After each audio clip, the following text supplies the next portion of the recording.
730 재보궐선거는 정부 여당의 국정 운영 전반에 대한 평가가 반영될 가능성이 큰 미니 총선입니다. 아직 후보군도 압축되지 않은 상황이어서 여론조사를 실시할 수는 없지만 6.4 지방선거 결과를 토대로 판세를 짐작해봤습니다.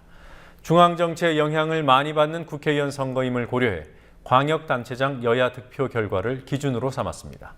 새누리당이 의석을 차지하고 있던 곳 가운데 서울과 부산 두 곳 정도에서 야당 승리 가능성이 엿보였습니다.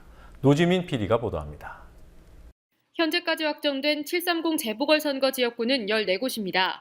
이 중 서울 동작을, 경기도 수원 3곳과 평택, 김포, 충북 충주와 대전 대덕의 경우 여야 후보들의 접전이 예상됩니다.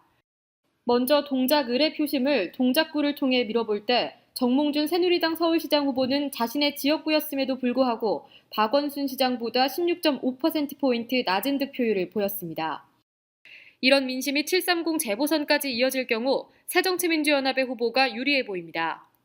경기도에서는 원래 새누리당의 지역구였고 이번 선거에서 남경필 경기지사 당선자의 지지율이 높았던 김포와 평택에서 새누리당이 우세할 것이라는 전망입니다.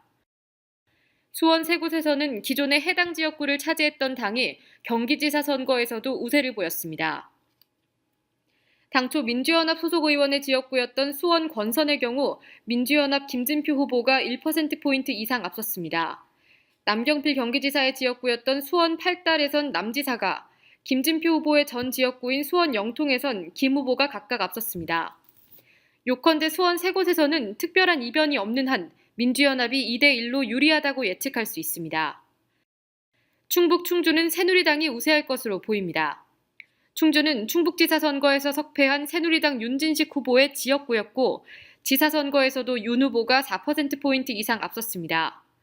대전의 경우 민주연합 권선택 후보가 시장에 당선됐지만 대전 대덕에서는 지역구 의원이었던 박성유 후보가 3%포인트 이상 앞선 득표율을 기록하며 보궐선거에서도 새누리당 후보의 우세가 예상되고 있습니다.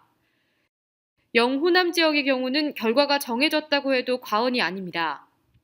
그러나 부산 해운대 기장갑은 얘기가 다릅니다. 부산시장에 무소속으로 출마해 고배를 마셨던 오거돈 후보가 이곳에서 국회의원에 도전할 가능성이 거론되기 때문입니다. 지난 부산시장 선거에서 해운대의 경우 서병수 당선자가 0.37%포인트라는 간발의 차로 오 후보를 앞섰습니다. 이 같은 결과로 볼 때 부산시장에 출마했던 오 후보가 해운대 기장갑에 국회의원에 도전할 경우 예측 불허의 접전이 예상됩니다. 국민TV 뉴스 노지민입니다.